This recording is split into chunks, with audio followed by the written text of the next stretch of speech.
Hello बच्चों। तो बच्चों इस वीडियो में हम बात करने वाले हैं कॉब-वेब थ्योरम की।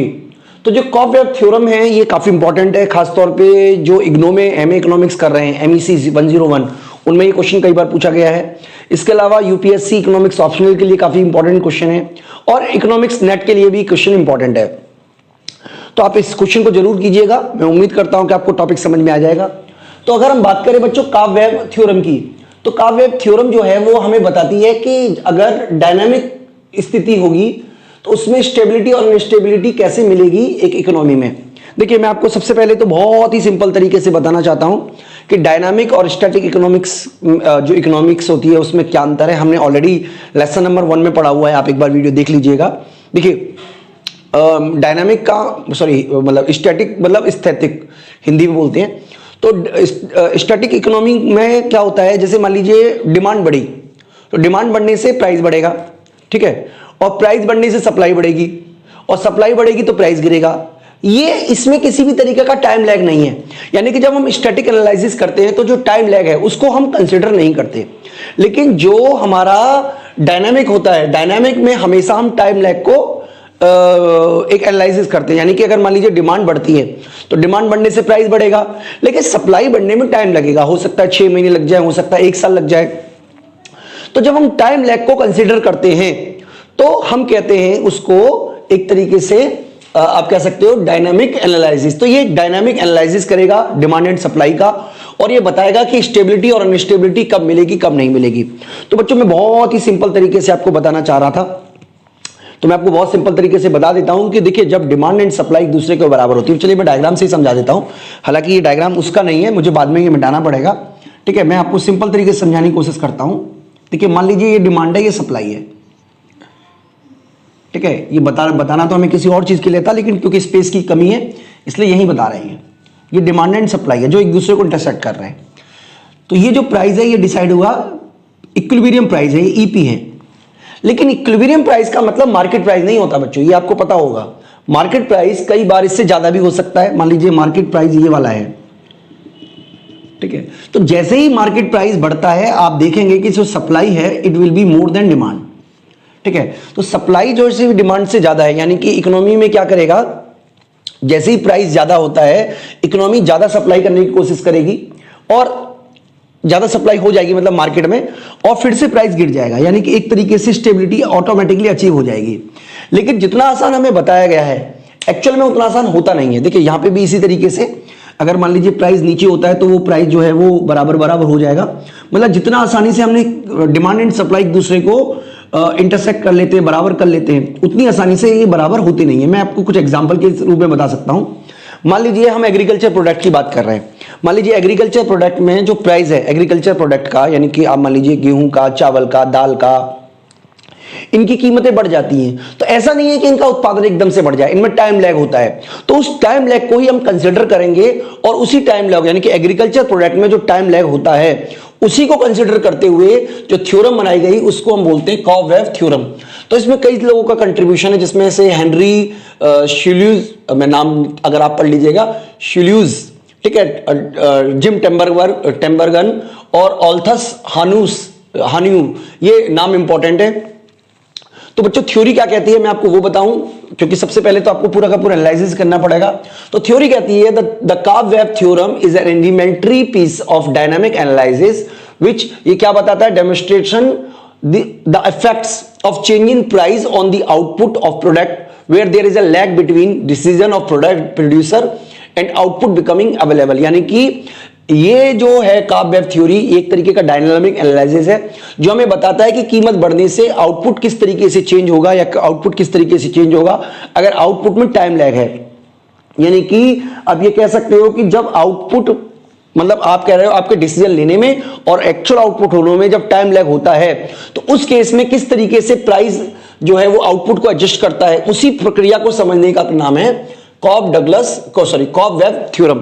मैं सिंपल शब्दों में आपको बताऊं, ठीक है, सिंपल शब्दों में अगर हम कहें कॉब-वेब थ्योरम हमें क्या बताती है, तो जब प्राइस चेंज होता है तो हमें पता है कि प्राइस चेंज होने से यानी कि प्राइस अगर ऊपर चला जाता है या नीचे चला जाता है तो डिमांड एंड सप्लाई अपने आप को एडजस्ट कर लेती है। लेकिन डिमांड और सप्लाई अपने आप को एडजस्ट कब करेंगे, कैसे करेंगी, ये प्रक्रिया बताती है अगर टाइम लैग हो। इसका मतलब जब 1 साल का समय लगे या 1 महीने का समय लगे, तो उस पूरी की पूरी प्रक्रिया में किस तरीके के लैग्स उत्पन्न होते हैं वो हम इस 3 डायग्राम के थ्रू समझने की बच्चों पूरी कोशिश करेंगे। मैं उम्मीद करूंगा कि आपको टॉपिक समझ में भी आ जाएगा। ठीक है, तो सबसे पहले देखिए कुछ एजम्पशन से मैं आपको एजम्पशन पढ़ के बता देता हूं। सबसे पहले एजम्पशन तो यह है कि हमने इस पूरी की पूरी थ्योरी में परफेक्ट कंपटीशन को हमने एज्यूम किया है। परफेक्ट कंपटीशन को एज्यूम करने का मतलब क्या हुआ यहाँ पे कि जो प्राइसेस है वो डिमांड एंड सप्लाई के द्वारा डिसाइड होते हैं। परफेक्ट नॉलेज है, आप कह सकते हो कि मार्केट में बायर और सेलर दोनों को ही परफेक्ट नॉलेज है।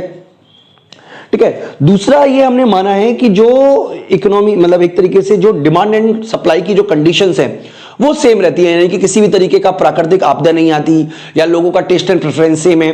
तो इसके लिए हम डिमांड एंड सप्लाई को सिंपल डाउनवर्ड हम मानेंगे, सॉरी डिमांड को डाउनवर्ड मानेंगे और सप्लाई को अपवर्ड मानेंगे।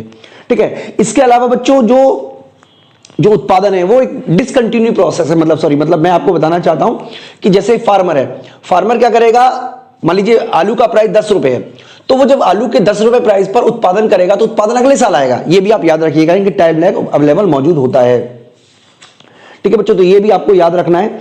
इसके अलावा ये भी मानना है कि देखिए डिमांड एंड सप्लाई के जो प्रोसेस है उसमें कुछ समय लगता है, एडजस्टमेंट में समय लगता है, और जो सप्लाई है वो फंक्शन है T-1 का, यानी कि पिछले साल के प्राइस का फंक्शन है, और जो डिमांड है वो करंट प्राइस का फंक्शन है। तो हम पूरी की पूरी थ्योरी आपको बताएंगे।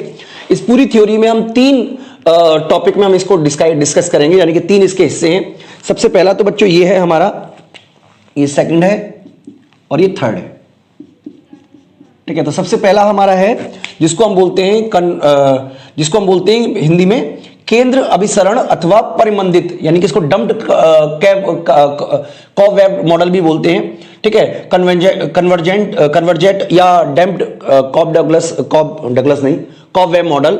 ठीक है, दूसरा है हमारा जो एक्सप्लोसिव कॉब वेब मॉडल होता है, और तीसरा continuously fluctuation cobweb model. तो इन तीनों के बारे में बच्चों हम डिस्कस करेंगे, बहुत आराम से बहुत तरीके से डिस्कस करेंगे। तो सबसे पहले मैं क्या करता हूं, इसको हटा देता हूं, 1 मिनट।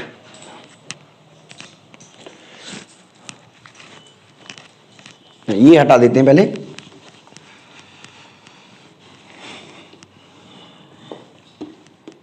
ठीक है, देखिए सबसे पहले हम क्या कर रहे हैं, देखिए सबसे पहले हम समझेंगे तीनों में डिफरेंस क्या है। ये क्या है, सबसे पहले मैं आपको समझा देता हूं डम्प्ड कॉब वेब मॉडल का क्या मतलब है।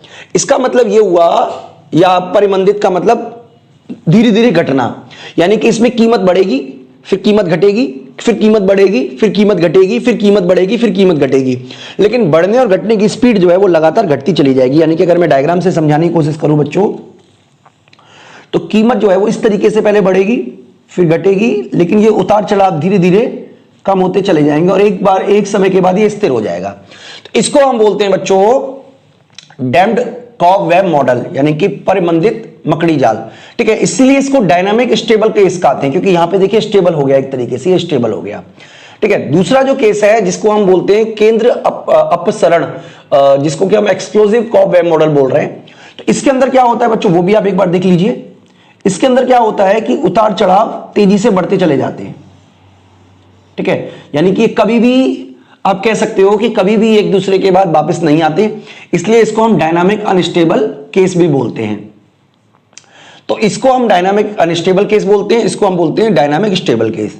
ठीक है, तीसरा जो है जो कंटिन्यूअसली फ्लक्चुएट करता है, उसके अंतर्गत क्या होता है, जो प्राइस में उतार चढ़ाव निरंतर होते रहते हैं और उसी क्रम में होते हैं जिस क्रम में पहले हुए हैं, बराबर क्रम में।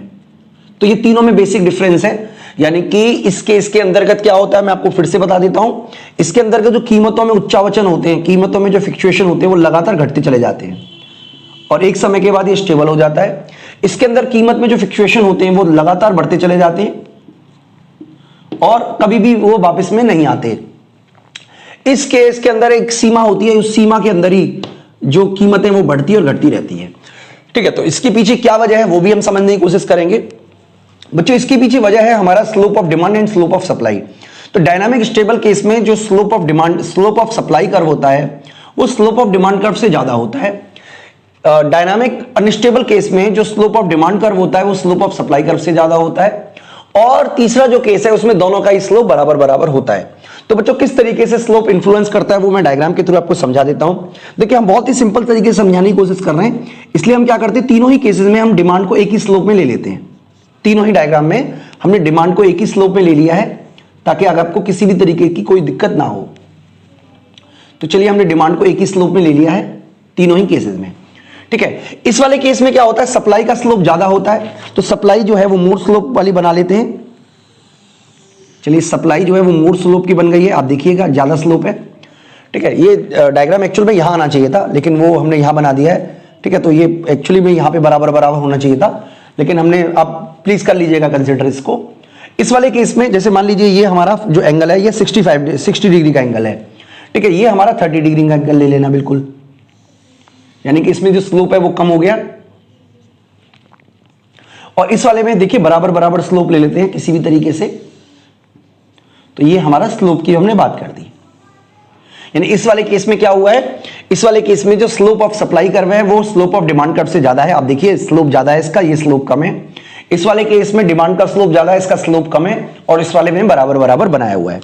तो यहां पर देखिए हम क्या करते हैं, दोनों इंटरसेक्ट कर रहे हैं, तो ये प्राइस ले लिया। मान लीजिए प्राइस 10 रुपए 100 रुपए है, और 100 रुपए प्राइस पर जो क्वांटिटी है वो बराबर बराबर है, ठीक है। मान लीजिए 100 ही क्वांटिटी बराबर बराबर है, ओके जी। मान लीजिए किसी वजह से जो मार्केट में प्राइस जो है वो 150 रुपए होती है, ओके 150 हो गई। अब 150 रुपए पर अब आप देखेंगे कि जो डिमांड है वो हमारी है ए, यानी कि इसको हम अगर नाम दे दें पी ए, और ये पी बी, यानी कि जो प्रोड्यूसर है वो ज्यादा सप्लाई करेगा, ठीक है। यानी कि क्योंकि अगर उसको लगता है कि जैसे मान लीजिए करंट में 150 प्राइस है, तो उसको लगता है कि अगले साल भी प्राइस 150 ही रहेगा, तो जब वो अगले साल 150 प्राइस रहेगा तो वो क्या करेगा, उसी प्राइस को बेस मानकर वो ज्यादा प्रोडक्शन करेगा। अब जब वो ज्यादा प्रोडक्शन करेगा और सभी ज्यादा प्रोडक्शन करेंगे तो आप देखिएगा कि जो सप्लाई है वो इतनी हो जाएगी, ठीक है। यानी कि ये सप्लाई जो है वो ज्यादा हो जाएगी एज कंपेयर टू डिमांड से। आप देखिए यहां पे प्राइस गिरकर 80 रुपए आ जाएगी, ठीक है। अगले साल जो प्राइस है वो 80 रुपए हो जाएगी। अब क्योंकि इस वाले केस में आप देखिए सप्लाई कम है, डिमांड जो सप्लाई कम है डिमांड ज्यादा है, तो प्रोड्यूसर क्या करेगा, कम प्रोडक्शन करेगा। जब वो कम प्रोडक्शन करेगा यानी कि वो प्रोडक्शन कितना करेगा, वो प्रोडक्शन जो डिमांड है वो, इसको हम बोल देते हैं P1D के बराबर है, जबकि वो सप्लाई जो है वो C के बराबर है, जबकि सप्लाई जो है वो D के बराबर है, ये E बोल देते हैं। तो इस केस में वो फिर से क्या करेगा, आउटपुट को कम करेगा, यानी कि वो कम उत्पादन करेगा, उतना ही उत्पादन करेगा तो कीमत बढ़ जाएगी।